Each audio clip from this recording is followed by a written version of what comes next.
안녕하세요 여러분, 세상돌아보기입니다. 예, 오늘은 26년 7월 22일이고 수요일입니다. 오늘 정치높인 꼭지로 하나 골라봤습니다. 이걸 지금 흐름상 다루지 않을 수가 좀 없긴 하더라고요. 그래서 좀 부족하지만 한 말씀 드려보겠습니다. 제가 유시민이 거듭해서 언급한 여러 가지 이야기를 하고 또 뭐 같은 민주당 계열에서 좀 날카로운 소리도 하고 그랬던 모양인데 뭐 저는 전체적으로는 뭐 어떤 권력 투쟁에서 있을 수 있는 이야기다. 근데 제가 오늘 이제 짚고 넘어가고 싶은 부분은 뭐냐면은 유시민이 한 이야기 중에 핵심은 정계 개편이거든요. 그래서 이제 김민석 국무총리를 당으로 보내서 당을 장악하려고 한다. 그 목적이 무엇이 있냐? 그 정계 개편이다. 이런 이야기잖아요. 그러면 이제 유시민이 이야기하는 이런 거죠. 아니 지금 뭐 모르겠어요. 국민이 그렇게 원하는지까지는 잘 모르겠지만 하여튼 당이 원하는 것은 또는 유시민이 이 관계를 맺고 있는 세력 뭐 친문, 친노, 범민주 세력 뭐 어쨌거나 하여튼 그쪽에서 봐서는 지금 당을 이쪽 계열이 장악하고 있기 때문에 그리고 여당이고 압도적으로 그 의원 수도 많고 그렇기 때문에 뭐라고 할까 정축 유시민의 말을 빌리자면 정축 정도를 필요로 하는데 이재명은 재건축을 하려고 한다. 과하다. 실패할 것이다. 자, 그 과정에서 검찰에 대한 어떤 개혁을 민기적거리고 있다. 요 정도 선이 아마 이야기한 것 같아요. 그러면 치고 받고 뭐 편갈라서 난리가 났는데 유시민이 말한 것을 일단 두 가지 측면이 있어요. 일단은 제가 가끔 살펴보는 뉴스 보도록, 왜냐하면 제가 이제 정치 관련이나 이런 류의 유튜브 채널들은 다 차단을 시켜놨기 때문에, 예를 들어서 김어준 같은 것을 대표적으로 포함을 해서 뭐 매불쇼 어쩌고 저쩌고 어떤 진영이든지 간에 거의 다 아마 여러분들이 많이 보시는 건 거의 차단이 된 상태예요. 그게 왜냐하면 제 생각을 정립하는 데 도움이 안 되기 때문에 그렇게 하는 것이거든요. 그래서 거기서 어느 정도까지 진도가 나가서 이야기를 하는지는 모르겠지만, 제가 뭐 구글 검색이나 제가 보는 주요 뉴스에서 가끔 나오는 보도를 봤을 때는 정리가 안 돼 있는 것 같아요. 네. 그게 첫 번째예요. 유심히 이렇게까지 날카롭게 이야기를 했는데 그 쟁점에 대한 정계 개편이 뭐냐 그러면 유시민 말을 빌리자면 이재명이 하려는 정계 개편이 뭐냐? 그 정계 개편이 분명하죠. 그 정계 개편이 유시민이 말하는 정축과 이재명이 생각한다는 재건축은 그 무슨 말이냐 그게. 이게 첫 번째고, 그걸 누구 잘 다루지 않는 것 같아요. 두 번째는 유시민 스스로가, 제가 유시민을 본 지가, 그의 이제 의견들을 대중 매체를 통해서 본 지가 수십 년이 됐습니다. 이미. 그는 되게 뭐라고 할까 명확하게 설명을 해요. 어떨 때는 지나치리만큼. 근데 이번에는 두리뭉실한 데가 좀 많다고 느꼈어요. 그죠? 이 정도로 이야기를 했을 때 그게 밖에서 분석을 하는 언론과 전문가들, 그리고 본인이 말한 것까지 다 유시민이 본인이 말한 것까지 다 포함해서 우리 대중들이 보기에는 가장, 아니 정치는 우리를 위해서 하는 거잖아요. 저를 포함해서, 여러분 포함해서 우리가 보기에는 이해하기가 어려워요. 핵심에 대해서 양측이 다 구린 데가 있다는 거죠, 이게. 예. 자, 그런 데 대한 이야기를 해보겠습니다. 하나의 시나리오예요. 아마 많은 경우에는 많은 사람들이 하는 이야기가 아닐 거예요. 그렇지만 제가 보기에는 이 사안을 이해하는 데 있어서 상당히 중요합니다. 맥락을 이해해야 하거든요. 맥락을 보게 되면 유시민이 그리는 그림, 이재명이 그리는 그림, 그리고 또 유시민이 그 이야기까지 했죠. 반드시 실패할 것이다 라고까지 이야기를 했죠. 뭐 썩은 내가 난다 이런 표현도 했다고 언론을 보니까 나와 있더라고요. 자, 그것에 지금 작동을 하는 여러 가지 영향을 미치는 힘들이 있습니다. 그 힘들에 대해서 유시민이 다 파악하고 있나? 이런 생각이 살짝 들어요. 이재명은 알고 유시민은 아직 잘 모르는 그런 부분이 좀 있는 것 같아요. 자, 그러면은 반드시 필패는 아닐 수도 있다. 이런 생각이 좀 들긴 해요. 예, 자, 한번 맞춰볼게요. 자, 다시 한번 말씀드립니다. 예, 이렇게 생각해 볼 수 있다는 것입니다. 뭐, 다른 분이 이미 말씀하셨을 수도 있어요. 아니면 전혀 다른 방향으로 정립이 돼가고 있을 수 있어요. 그렇지만 제가 보기에는 아직 모양새가 없고, 겉도는 이야기만 하면서 집안싸움, 아니, 부부싸움 하는 이야기를 밖에 나와가지고 막 하는 거랑 똑같아요. 그 핵심은 뭔지 모르겠는데. 들으면 들을수록 귀가 불편하죠. 예. 이 부부가 왜 싸우는지 한번 보겠습니다. 제 기준으로. 이런 이야기가 이제 핵심적인 거죠. 뭐, 수많은 기사들 쏟아냈는데, 유시민 이 대통령이 필연적인 실패의 길로 가고 있어. 제목에 적은 거죠. 검찰 개혁이 안 되는 건 대통령이 원치 않기 때문. 당대표도 명피거를 넣어 스스로 권위 훼손. 자, 이거 우리는 되게 시사하는 바가 커요. 예. 여기에서 유시민이 어디까지 말을 안 하고 참고 억지로 이 이야기를 갖다 붙인 거거든요. 검찰 개혁 이야기는.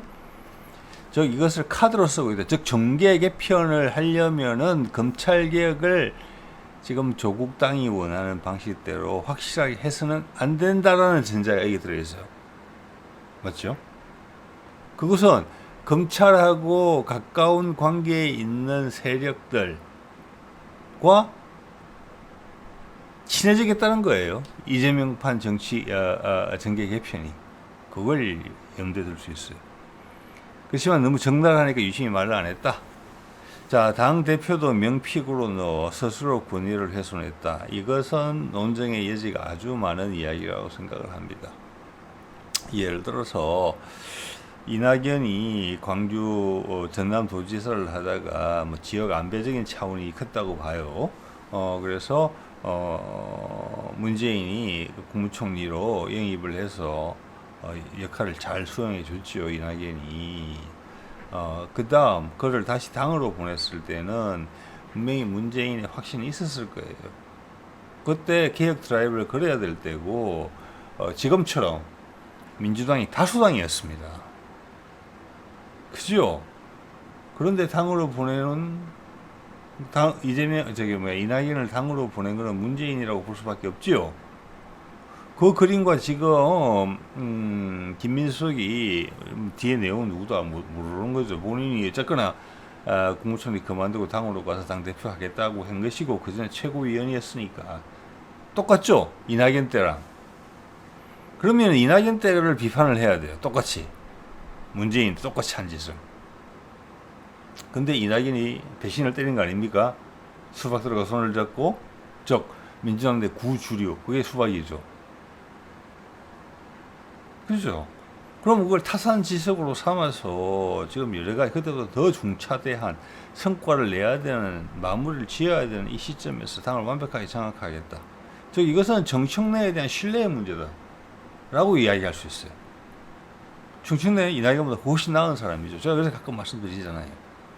괜찮은데 더 큰 게 있다. 이재명이 하고 싶은 게. 그리고 돌다리도 두드려 가고 싶은 게 있다. 지금 김민석이 밀고 내려온다니까 과거에 수박 세력들이 정청래를 지지하고 나섰어요. 이걸 이재명이 몰랐었겠느냐. 저는 생각하면 생각할수록 이재명은 머리가 정말 좋다.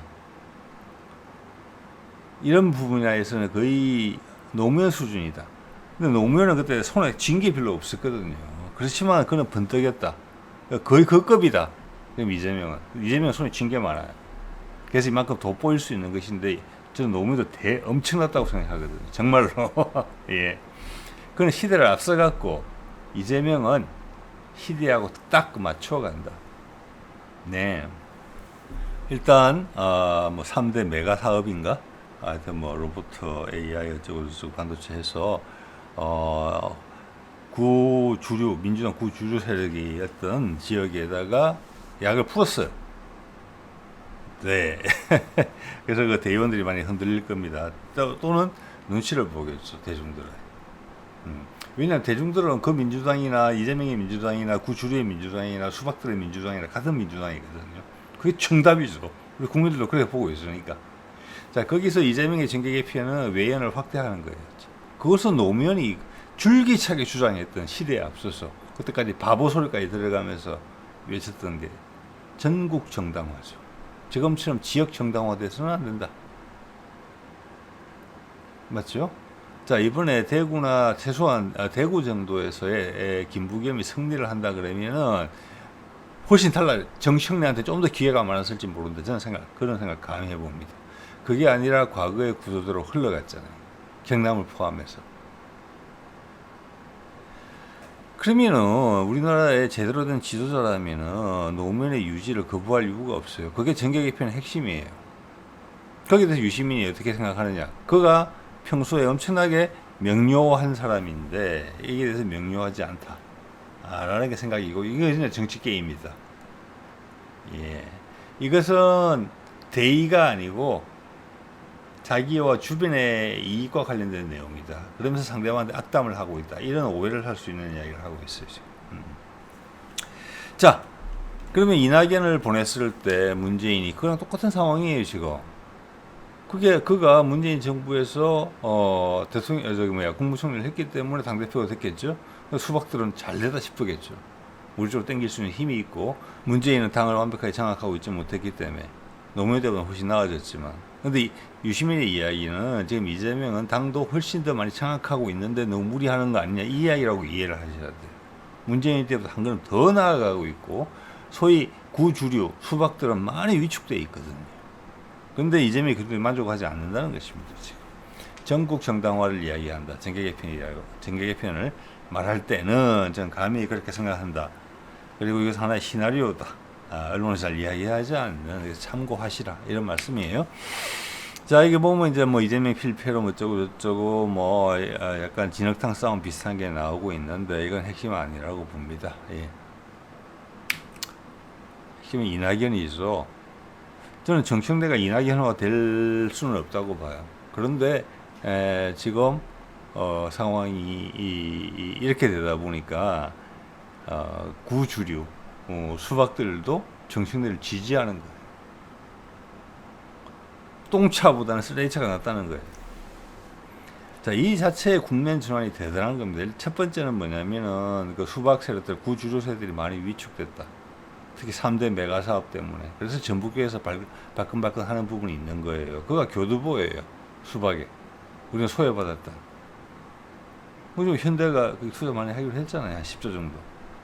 더 크게 할 수도 있고. 거기는 분명히 남기는 여지가 있어요. 자, 제가 이번에 이걸 쭉 정리하면서 든 생각은,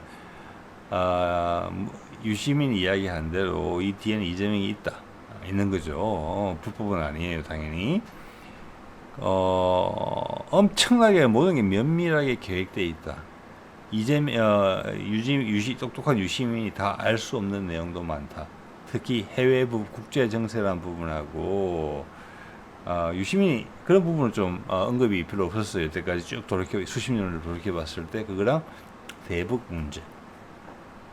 이걸 지렛대로서 이런 지렛대가 지금 있다. 현실화될 수 있는 지렛대가 있다. 이거를 유시민이 간과할 수도 있다라고 저는 감히 생각을 합니다. 자, 그래서 수박이 정청래를 지지하는 모양새가 형성됐기 때문에, 정청래가 그런 사람은 아니죠. 이재명은 또는 김민석은 이 전투에서 져서는 절대 안 돼요. 모든 걸 최선을 다해서 이기려고 할 것이다. 저는 그렇게 생각을 합니다. 자, 노무현의 정계 개편이라는 부분, 여러분 이 채널 보시는 분들 중에서 30대 분들, 40대 분들은 잘 모르실 수 있다고 봅니다. 50대 분들도 기억하실 분이 있을지 모르겠어요. 저는 강한 인상으로 그 기억을 가지고 있거든요. 문재인이 가장 노무현을 보필하면서 가장 후회했다. 내가 훨씬 더 적극적으로 말렸어야만 했다라는 부분이 노무현이 끝에 구석에 몰렸을 때 제안했던 정계 개편이었어요. 즉, 그 당시 한나라당인지 새누리당인지 모르겠습니다만 그냥 연정을 하겠다고 이야기했었거든요. 연정을. 자, 그러면 의석분포수대로 예를 들어서 뭐 국무총리도 떼주고 장관도 떼주고 이런 거예요. 지금 그때 보면 그게 엄청나게 도발적인 생각이었고, 그때 이제 주로 노무현이 꺼내는 아이디어에 대해서 그 당시 새누리나 한나라당 쪽에서는 계속 그 진위를 파악하지 못했기 때문에 무조건 나는 안 만난다, 무조건 반대다, 그런 분위기가 강하게 형성돼 있었기 때문에 그걸 당연히 거부했고, 민주당 내부에서 미쳤냐, 우리 정통성을 다 갖다 바치려고 하냐, 이런 거죠. 그래서 그때도 민주당 이렇게 규모는 적었지만 있었던 노무현 친노 세력과 에도 분열이 발생한 거고, 전통적인 구주류 민주당은 잘 됐다, 이놈 이번에 파내야 되겠다. 네, 뭐 이런 식으로 이야기가 흘러갔던 거잖아요. 그렇지만 노무현이 원했던 핵심은 전국 정당화라는 부분이 있어야 된다. 이대로 지역주의에 기반한 정치가 계속 지속돼서는 안 된다. 여기서는 뭔가 본인도 될 거라고 저는 생각했다고는 보지 않습니다. 왜 그전에도 그보다는 작은 주제지만 계속 두드렸을 때 똑같은 반응이 나왔었거든요. No. 내부에서 뭐 입지는 없고 이미. 예. 자, 그렇기 때문에 노무현이 그때 그렇게 한 행동은 그가 스스로의 목숨을 끊은 것처럼 어떤 상징으로서 이야기를 했다고 생각해요. 전국 정당화가 돼야 된다. 그래야지 우리가 한 단계 더 점프할 수 있다. 지금처럼 지역주의가 고립되면, 지역주의가 심화되면 안 된다. 분명히 노무현은 그걸 스스로 뛰어넘지 못할 거라는 걸 알았어. 그리고 그때 북한에 가서, 그때 이제 육로를 통해서 북한을 갔죠. 그때 김정일을 만나고 와서 그때 그랬어요. 짧은 시간 내에 통일은 안 될 것 같습니다. 한 20-30년은 안 될 것 같아요. 서로 상대방에 대해서 가지는 감정이 너무 안 좋아요. 그랬거든요. 근데 30년 아직 안 됐어요. 근데 지금 분위기 있잖아요. 예. 그래서 노무현은 자신의 한계를 알았고, 거기서 그 한계에 짓눌려서 그냥 단물이나 빨겠다, 이런 대통령이 아니었다는 겁니다. 일본군한테 몰살당한 걸 알면 40만 명이 10년에 걸쳐서 40만 명이 몰살당했잖아요. 동학농민군이. 그래도 우리는 이때 한번 기계를 보여야만 된다. 조선 정권은 썩어 문드러졌고 외세한테 침탈당했고 우리 민초는 갈 기댈 데가 없다. 이때 우리의 기운을 한번 몰아줘야 된다. 우리는 어차피 희생대량을 당할 거지만, 그게 지금 수십 년이 지나서 우리의 문화의 힘으로 다시 크고 자라났잖아요. 사회 저변의 밑바닥으로 쫙 깔렸잖아요. 서울대 출신과는 전혀 반대쪽으로 경성대대 출신의 조선의 엘리트들, 후신이 서울대, 그들은 독재와도 손잡고 재벌과도 손잡고 그러면서 엘리트층을 형성했죠. 그래서 밑바닥의 세력은 40만 명이 죽어나가면서 전국적으로 흩어져 숨어들었던, 가난하고 배우지 못했던 그들이 버텨온 거거든요. 그 긴장관계가 우리나라의 핵심이에요. 노무현을 그 편에 서준 거예요. 지역주의 타파에 엘리트들이 만들어 놓은 거잖아요. 독재를 거치면서. 그래서 돌을 던졌다고 봅니다. 노무현 엄마가 했다는 말이 있잖아요. 왜? 모난돌이 정 맞는다. 예, 또 정 맞은 거예요. 예. 자, 그래서 유시민은 그런 데 대해서 한번 답을 해줄 수가 있어야 된다고 봅니다. 유시민이 이야기하는 정축과 뭐라고 할까? 재건축의 차이가 뭔지. 이재명은 지금 재건축할 수 있는 시기라고 본다는 거예요.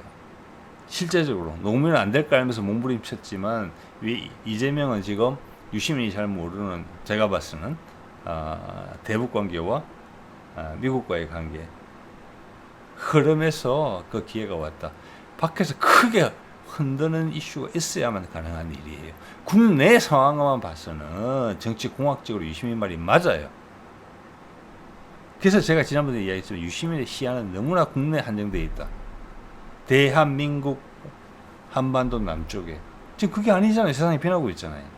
예, 그 차이일 수 있다라고 제가 짐작해 보는 거예요. 예. 자, 그래서 당시에 노무현이 했던 걸 한번 볼까요? 이거를 유시민도 한번 되돌아 생각해 봐야 될 거예요. 자, 이걸 조금 중요한 내용들이라 제가 쪼개서 한번 보여드릴게요. 제가 구글에다가 노무현 정계 개편으로 검색한 겁니다. 여러분하고 이야기 나누는데 충분한 거리를 제공했다고 봅니다. 첫 번째 볼까요? 열린 우리당을 노무현이 만들었다. 이거 한번 보세요. 제가 읽어드릴게요. 2002년 대선 승리 이후에도 민주당 내 소수파였던 친노 세력은 이 구도가 지금도 그대로 있다는 것을 여러분 보셔야 돼요. 저것과 이것의 파워게임이다. 어차피 지금 이재명이 대통령이 된 것도 친노, 그 다음 친문, 소위 말해서 저 그런 단어 싫어합니다만은 영입해서 대통령을 만들어준 거거든요. 그래서 유시민의 지금 이야기에는 약간의 배신감도 있어요. 배신감도. 자, 그것은 그의 국량의 문제와 상관이 있다고 봅니다. 지금 전 지구적 변화의 상황을 봤을 때 우리가 가장 지금 해야 될 처신이 뭔지 자신의 크기가 계속 크다고 생각하고 있을 따름에 이건 항상 상대적인 거거든요. 예. 친노 세력은 호남 기반의 구주류와 극심한 갈등을 겪었다. 여러분도 기억 많이 하실 겁니다. 그래서 추미애가 대통령 노무현의 그때 선거 지원 발언을 해가지고 업무 정지됐을 때 거의 많은 민주당 의원들이 동참했고 추미애가 거기서 돌아오기 위해서 오체 투지까지 하면서 사과를 했죠. 그래서 지금 경기도지사까지 됐습니다. 예. 노무현은 지역주의 기득권 정치를 청산하고 개혁적인 전국 정당을 만들기 위해 민주당을 탈당해서 열린우리당을 창당했다는데 망했죠. 예, 처음에 성공했으나 그때가 때가 아니었던 것이죠. 저도 그렇게 생각합니다. 이 단어가 핵심 단어가 다 나왔죠. 지역주의 기득권 정치를 청산하고 개혁적인 전국 정당을 만들기 위해 민주당을 탈당했다. 자, 지금 이재명이 유시민의 목소리를 빌려서 하는 정치 정계 개편이라는 것이 지금 정의를 해준 거잖아요. 저는 거기에 동의를 해요. 이게 노무현 때랑 똑같다. 23년 전에 뭐냐? 지역주의 기득권 정치를 청산하고 개혁적인 전국 정당을 만들겠다. 여기서 저는 많은 의구심이 조금 풀리거든요. 왜 한동훈이 조용할까? 왜 국민의힘에 기어들어가기 위해서 난리를 치지 않을까? 홍준표는 왜 계속 외곽에서 맴돌면서 계속 목소리를 낼까? 그 두 사람의 움직임을 봐야 될 것 같아요. 그게 전국 정당의 구색이 맞는 인사들이거든요, 지금. 예. 그래서 탈당해서 열린 우대당을 창당했다. 지금 이재명과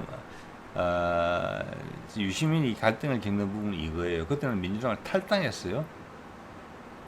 그런데 이재명은 지금 유시민 말대로 우리가 우위를 점하고 있잖아요. 당내 세력 판도에서도 몰아내겠다는 거예요.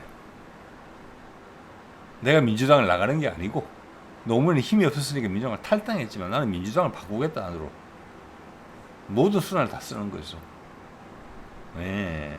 그 핵심 저항 세력의 거점은 현재는 전북으로 남아져 있는 것 같습니다. 일단 전북과 전남을 갈라놨잖아요. 호남에는 많은 선물을 주고 있어요. 통합하면서. 거기다가 반도체 기지까지 가죠. 전북만 남은 거예요. 여기서 만약 대구 정도가 돌아선다고 한번 생각해 보세요. 구도가 완전히 달라지겠죠. 장동혁 유를 어떻게 밀어낼 것인가, 이게 문제예요. 거구 세력을 캐내면 되는 거예요. 그것을 지렛대로 삼아서 전국 정당을 만드는 거예요. 지역주의를 타파하면서. 그래서 그 맛을 느낀 거예요. 홍준표는. 한동훈도 그래서 기다리는 거예요. 홍준표와 한동훈의 공통점이 뭡니까? 반윤석열이에요. 자, 그래 되면은 장동혁을 외곽에서 고립시킬 수 있는 거예요. 지금 같은 방식이 아니고, 장동혁은 지금 계속 밖에서 센 바람이 부니까 계속 코트깃을 세우면서 안으로 웅크리잖아요. 거구화되면서 안골을 지키겠다. 네, 지금 같은 방식으로는 장동혁 방식이 통해요. 어쩔 수 없으니까. 그렇지만 반대쪽에 다른 출구를 마련해 준다. 그들의 정치적 생명이 연장될 수 있으면서 뭐라고 할까? 정치적 성향을 세탁할 수 있는 기회를 부여한다. 전국 정당 이름으로, 대통합이라는 이름으로. 이것이 과거 이낙연 때 또는 우원식 이후에서 우리가 헌법을 개정해서 내각제로 가서 국민의힘과 대타협을 할 수 있다. 서로 미워하지 않는 정당을 정치 체계를 구축할 수 있다. 이거는 눈 가리고 아웅하면서 우리를 사기치는 거잖아요. 근데 이재명이 생각하는 반대예요. 이것이 진짜배기에 가까운 시도라고 봐집니다. 이것은 국내적인 여건 속에서, 공학적인 여건에서는 유시민 말 맞다나 어려울 거예요. 그래서 제가 생각을 하는 거예요. 유시민이 북한 대북 관계를 보는 시야, 전 세계 흐름을 보는 시야는 제한적이다. 그것까지 다 투입을 하게 되면은 이건 해볼 만한 게임이다. 그런 생각이 들거든요. 저는 뭐 성공을 보장할 수는 없지만, 네. 자, 그런 말씀드리고, 그 다음, 이런 이야기가, 임기 중반에 정계 개편 공방이 있었어요. 여기서 이제 세심하게 다루고 있지는 않는데, 자, 여기서 이제 핵심은, 열린 우리당이 위기에 몰렸을 때, 정치를 하던 사람은 살기 위해서 노무현이라도 버리겠다. 예, 이런 이제 이야기가 나왔죠. 그래서 어떻게 보면 노무현은 열린 우리당을 만들 때 입장을 계속 지켰어요. 특정 선거 국면을 모면하기 위해 인위적인 이합집산과 정계 개편에 대해서 강하게 비판하면서 원칙과 가치를 지키는 정치의 중요성을 강조하면서 던진 카드가 한나라당과의 연정 제안이, 이게 대리라고 보진 않았을 거고, 문재인이 그때 비서실장이었습니다. 이러면서 완전 나락으로 갔죠. 예. 그러면서 이 뒤를 이어서 민주당의 구주주는 그래서 인물을 찾지 못해서 다시 문재인을 등판시켰어요. 그러면서 얼마나 관리를 했겠습니까? 문재인이 노무현처럼 될까봐. 어차피 자기 쪽에서 배출한 인력이 아니기 때문에, 인재가. 유시민 그 생각 해야죠. 이재명은 그러면 그때보다 괜찮으니까, 그러니까 우리가 지켜주겠다, 이 정도 생각을 유시민이 하고 있는지 모르겠어요. 저는 문재인이 얘기 반드시 동의한다고 생각하지 않습니다. 유시민의 의견에. 예, 저는 감히 그렇게 생각해요. 왜? 문재인은 전체 흐름을 알거든요. 국제적으로 돌아가는 것을. 그는 전 세계가 인정한 협상가였습니다. 국제적인. 예. 그는 오히려 이제 굳이 비교를 하자면 유시민보다는 문재인 때 안보실 2차장을 했던 김현정에 가까운 스타일이에요. 예, 그래서 이것은 약간 개인 플레이고 그의 영향을 받는, 우리가 어떻게 보면 농공 행상이 있어가지고 조금 노후를 보장받아야 되는 세력들, 이재명을 대통령으로 만들므로 해서 그들이 그렇지 않을 수도 있겠다는 위기의식의 발로로서 유시민이 이런 이야기를 한다고 볼 수도 있다고 저는 감히 생각을 합니다. 자, 조금 읽어드릴까? 이거 모르시는 분들도 계실 것 같아서. 노무현은 2005년 7월 지역주의 타파와 여소야대, 예? 여소야대. 지금 여소야대도 아닌데 왜 이러냐. 이게 이제 유시민 이야기예요. 전국, 그러면서 왜 그런, 응? 예, 홍준표나 한동안 손을 뻗냐. 유시민이 남한 내부에만 시선을 고정시키고 북한을 비롯한 전 세계는 옛날하고 똑같다. 수십 년 전과. 이러면 이해가 돼요. 근데 수십 년과 비교해서 북한과 전 세계의 움직임은 전혀 달라요. 판도가 완전 달라졌고 그 변화 속도가 극점에 도달해 있어요. 이것은 제가 봐서 이재명이 이야기를 들으면은 피식할 노릇이에요, 지금. 그래 볼 수도 있다는 이야기입니다. 제1야당인 한나라당이었네요. 권력 이양을 포함한 대연정을 전격 제안했다. 차라리 주류한테 안 주고 너희한테 주겠다. 그렇지만 한 당을 만들어서 전 국민들한테 서로 미워하지 않는 당을 만들어보자. 이런 거 엄청 이상적이죠. 지금 이거는 이재명이 꿈꾸는 거랑 똑같아요. 현실에서. 현실 가능성이 있다고 보는 거죠. 이는 소선거구제 등 정치구조의 근본적 개편을 조건으로 한 제안이었다. 예. 노무현은 공식 서신을 통해 대연정이라면 당연히 한나라당이 다수당이니까 주도하고 열린 우리당이 참여하는 대연정을 말하는 것이다. 대연정의 대가로 대통령의 인사권 등 실질적 권력을 한나라당 측에 넘길 수 있다는 이 정도 표명했다. 자, 이 이야기를 유시민이 왜 하지 못할까? 그 뿌리가 여기이기 때문에 그렇다. 지금 이것을 실현하려고 하는 거죠. 당연히 거기다 줄 건 아니죠. 그걸 유심히 생각해 봐야 된다는 거예요. 민주당이 다수당이고 민주당 내부에서 새로운 구주류보다는 신주류가 영향이 훨씬 센데 왜 이걸 안 하냐? 전국정당. 유시민은 전국정당을 반대하느냐?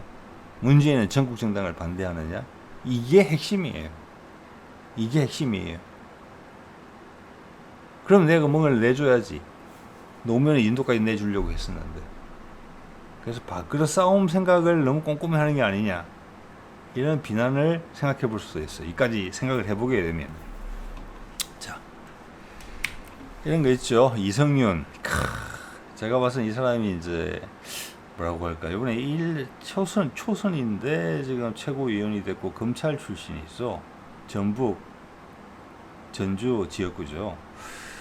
여기가 지난번에 특검, 제2특검, 검사, 특검, 추천하라니까 옛날에 이재명을 피박 씌운 그 검사를 추천해가지고 말이 됐던 사람이죠.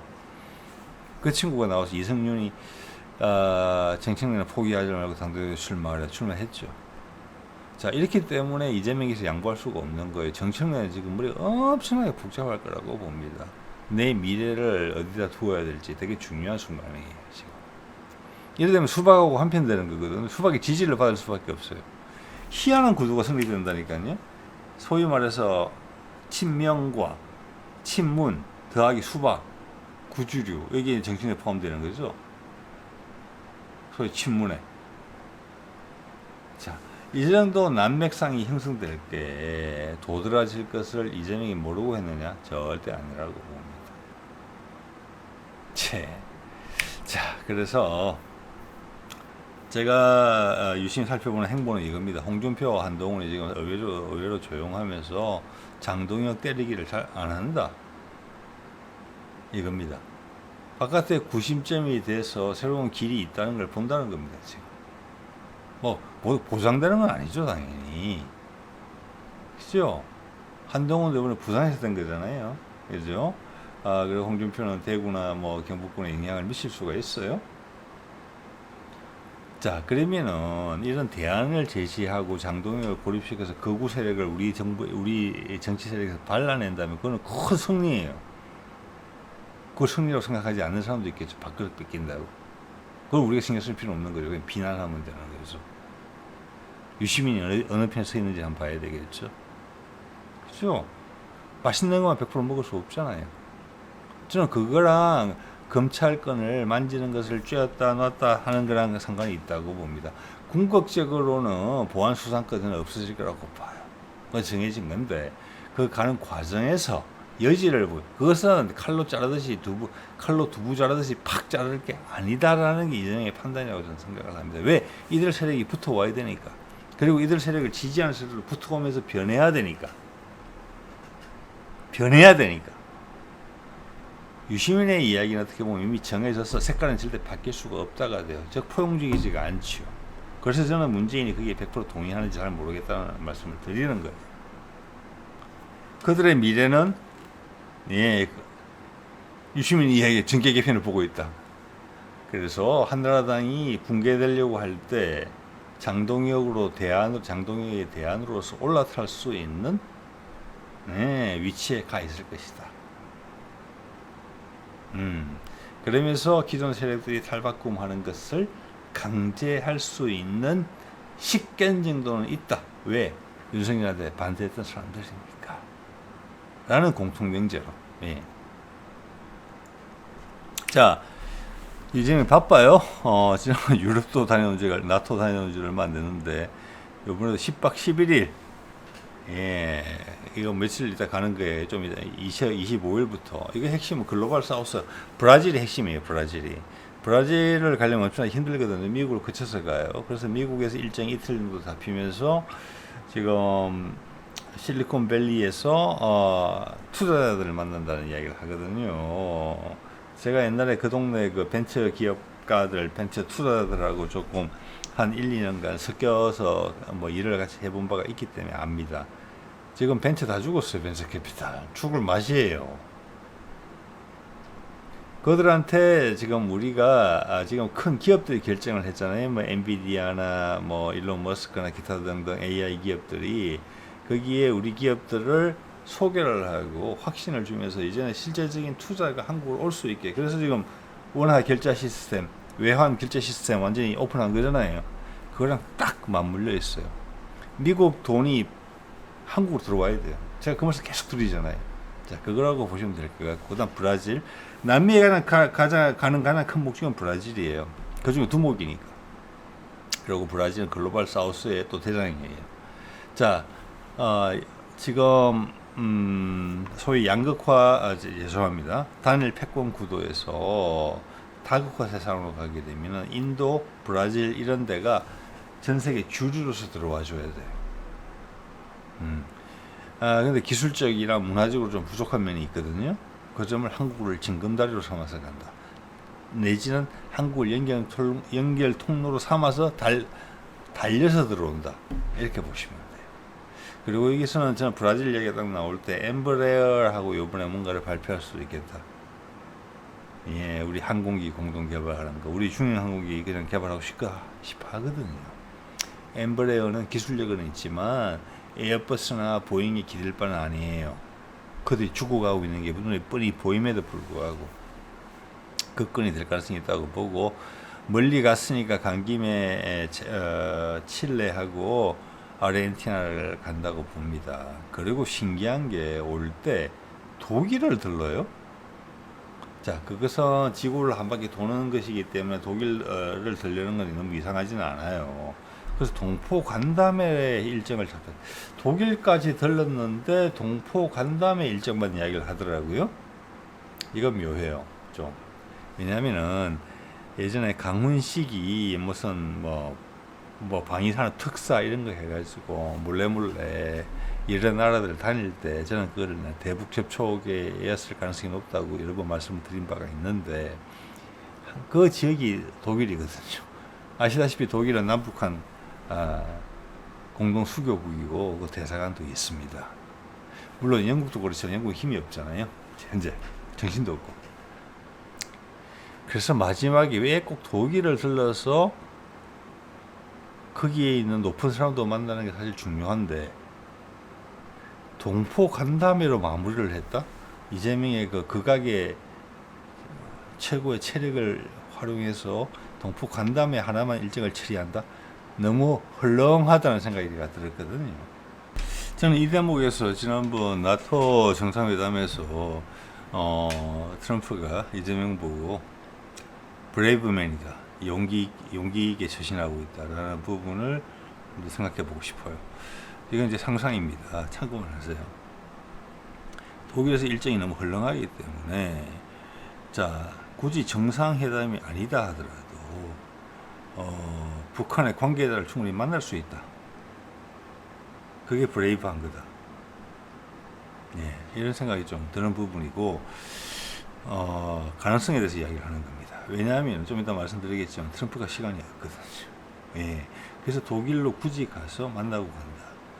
동포를 만나기 위해서 일부러 거기까지 간다. 그냥 비행기 타고 돌아오면 되는데 지금 10박 11일간 지금 시체가 계속 바뀌면서 돌아다니는데 이건 아니라고 본다는 거예요. 예. 그리고 얼마 전에 유럽도 갔다 왔잖아요. 독일은 딱 아니더라도. 그죠? 여러분 한번 생각해 보세요. 그리고 예전에도 그런 말씀 드렸습니다만 국민의힘은 소멸의 과정으로 이제 가게 되는데, 그 과정에서 남북 간에 이재명이 말한 것처럼 양국가 시스템으로 간다면 협력이기도 하고 어떻게 보면 경쟁이기도 하고 그런 거예요.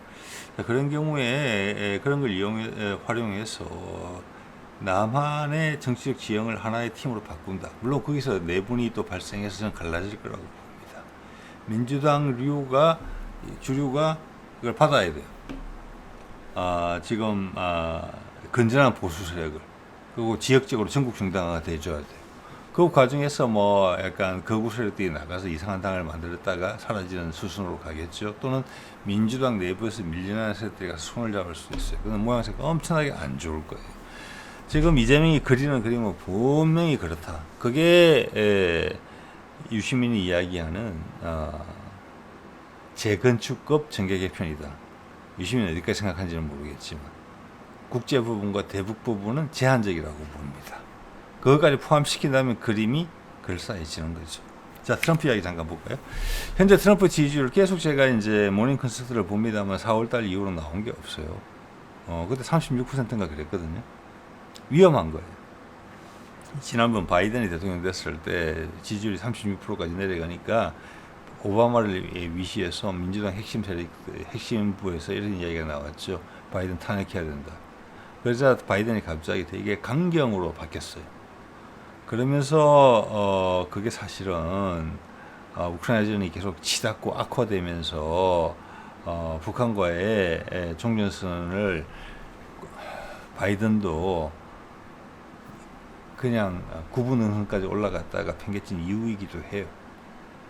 어쨌거나 4월 달에 이미 모닝 컨설트 기준으로 36%밖에 안 됐습니다. 그 이후로는 모닝 컨설트 발표가 안 나오잖아요. 근데 지금 역대 최저급이다. 몇 %라고 이야기는 안 하면서 이런 이야기가 나와서 제가 좀 찾아봤죠. 더 이코노미스트 보니까 36%라고 나왔어요. 이거는 그냥 거짓말이라고 생각합니다. 실제적으로 이보다 더 낮을 거예요. 왜? 모닝 컨설트 상당히 정확하거든요. 그게 메이저 중에 하나예요, 미국에서. 그게 4월 달에 36%인데? 그리고 지금 좀 전에 소개해드린 내용들을 보면은, 뭐, 지난, 3달간에 걸쳐서 계속 뭐, 비비 쪼고 있는 거죠. 고령층, 즉, 트럼프를 지지하는 세대들, 지지할 수 있는 나이대에서 지지율이 최하다. 지난 3개월간에 걸쳐서. 꼭 왜 3개월만 이야기하는지는 모르겠는데, 그러면 그때 이거보다 낮아졌다는 거예요. 지금 봐서는 제가 봐서는 30% 정도 된다고 봅니다. 내지는 그거 미치라. 이거 날라가야 돼요, 당장. 이들은 못 갑니다. 반전의 카드가 필요한 거예요. 그래서 이재명의 이번 출장이나 유시민이 이야기하는 정계 개편은 다 이거랑 상관이 있는 거예요. 결국 대북 문제고. 그 이런 지금 뭐 트럼프도 열심히 일하고 있죠. 볼까요? 이 데이터가 이제 여러분이 참고하실 만하다고 봅니다. 자, 취임 이후에 지지율 추이를 보여준 거예요. 이 정도로 보여주는데, 자, 왼쪽에 취임했는데 바이든도 있거든요. 바이든하고 트럼프 1기, 그리고 지금 2기, 죄송합니다. 바이든하고 트럼프 1기, 그리고 트럼프 2기를 비교한 건데, 트럼프 1기 때보다 지지율이 더 안 좋아요. 바이든 때보다도 같은 시기에, 취임 후 같은 시기에 바이든보다도 안 좋아요. 엄청나게 안 좋다는 겁니다. 그러면서 대충 36%라고 이야기한 거예요. 제가 봐서는 30%나 그 이하예요. 이들은 오래 못 갑니다. 예, 여기서 반전 카드가 있어야 되는 거죠. 예. 자, 오늘 뭐 이 정도 말씀을 드리도록 하겠습니다. 이 건에 대해서는. 네.